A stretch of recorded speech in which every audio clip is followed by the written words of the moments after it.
Hello everyone. So as we have started our the Spark series, so now let us see how actually we can do a setup in our machine and how actually we can do our practical part. First way is like directly you can use a Databricks.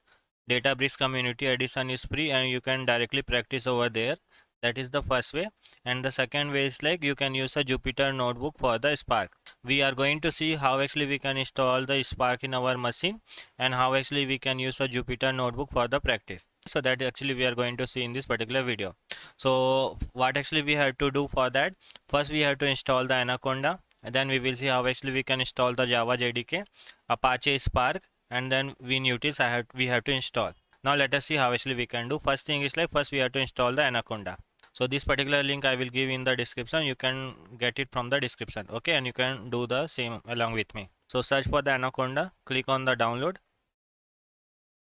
Now download is started. Once it will download, we will try to install it. Okay, so let's wait it to be completed. Okay, now the download is completed. Now let me go to the in folder. Okay, now let us try to install. So what you have to do, you have to double click. We have to click on the next, agree. Okay, just me. Okay, the destination you have to give next, next, and it will be installed. Okay, so after that we have to click on the next, next, and the finish. Okay, now after that your installation will be completed for the Anaconda. Okay, now next we will see how actually we can install a Java JDK. So we are going to install the JDK 8. So open a Google. Okay, search for the Java JDK 8 download. Okay, click on the first one. Okay, and after that you have to go down and you can see Windows 64, right? This actually we are going to download. Click on the tick mark, click on the download.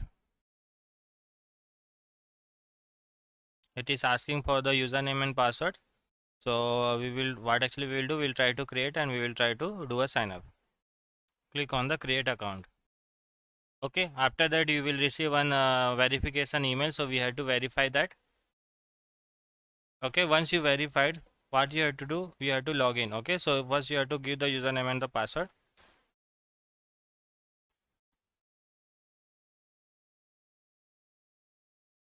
Okay, let me give the username and the password,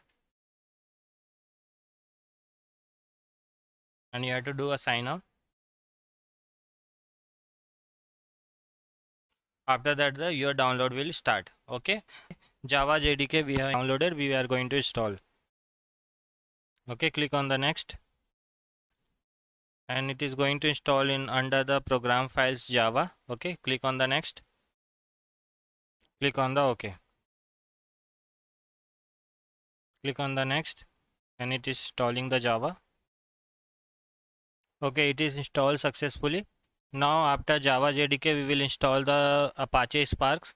Okay, so what you have to do, you have to go into the Google, search for the Apache Spark download. Okay, click on the first link, and you can see you have a download Spark 3.5.0, right? So click on that. So we have to click on this, and download is started. You can see download is started. Once it will complete, we will try to install that also. Okay, Spark is now downloaded. So what we have to do, we have to click here. Okay, and we have to open with WinRR, and we have to first extract it. Okay, so what actually we are going to do, we are going to extract it. So let me extract this. As of now we are extracting into the local C. Okay, and here only we are extracting it. Extract is now completed. So let me go to that folder where actually we have extracted. So we have extracted it. You can see Spark 3.5, right? So here only we have extracted, and here only you can see all the things. Okay, what is our next step? Next step is we have to download the winutils. What you have to do, you have to go into this particular location, your particular GitHub file. Okay, let me open that. and we have to download the winutils so that you can use in a Windows also. Okay, so what actually we are going to use that? We are going to use a Hadoop 3.51. Okay, click here and you can see we have a winutils.exe, right? Click here and click on the download. Once it will download, right, what you have to do, go to the download. Okay, this is the winutils. Copy this and you have to paste into the Spark location, right? In the Spark location, go to the bin and here only you have to paste that. Okay, so that your winutils will be available here. Okay, after winutils we have to do a environmental setup. Okay, we have to specify the path. So go to the search for the environmental. You can see we have added the system environmental variable, right? Click on that. Click on the environment variable and here only we have to provide the path. So click on the new. First we will write the Spark home. Okay, where actually your Spark is, that particular location you have to provide. So you can see in a C folder we have given the Spark location, right? So this is the particular location you have to provide. Okay, click on the OK. Again click on the new. We will write Hadoop home.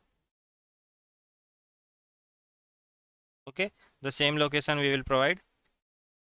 Okay, okay, now we have to add one more, that is for the Java home. Okay, the Java particular location we have to provide. So where actually we have installed into the Java, right, program files. So go to the program files, you can see Java. Okay, this is the JDK location and this is the location you have to provide here.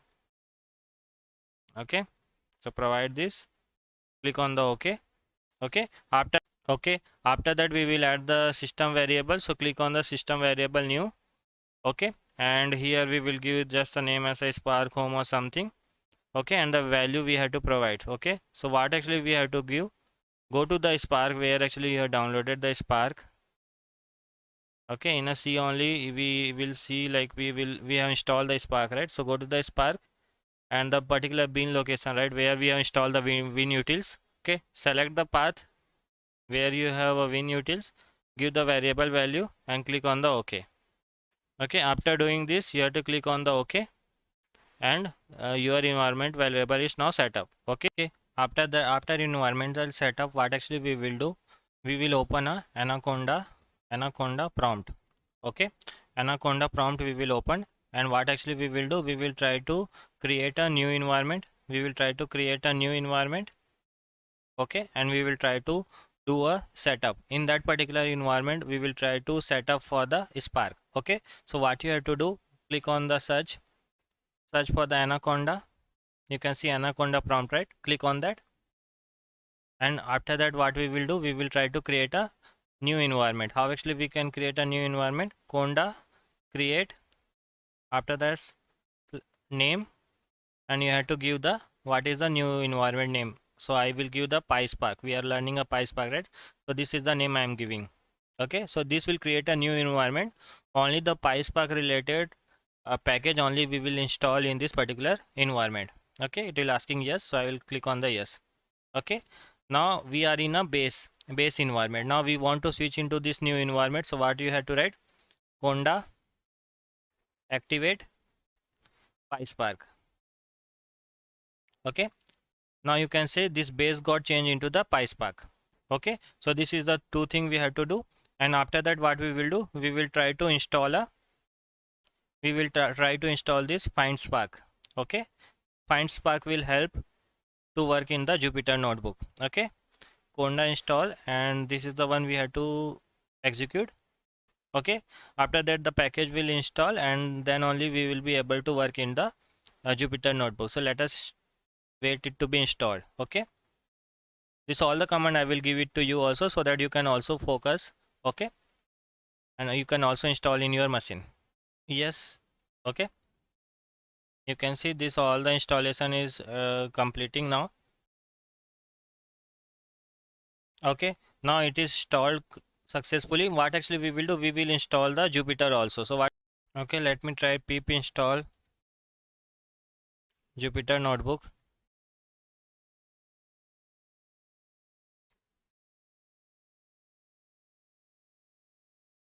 Okay, so for me the conda was not working, so I use the pip install Jupyter and it is working. Okay, now let me see Jupyter notebook. If I will type, it should open. Okay, once you will type the Jupyter notebook, you can see it will open our Jupyter notebook. And now let us see our things are working fine or not. Okay, so how you can check whether the Spark is working fine or not. Okay, so let me write import PySpark first. Okay, so what you have to do, click on the new notebook. This is the Jupyter notebook. Okay, first you will open it, this will look like this. Click on the new and click on the notebook. Okay, once you will click that, this will come like this, Python 3 kernel. So we will select that.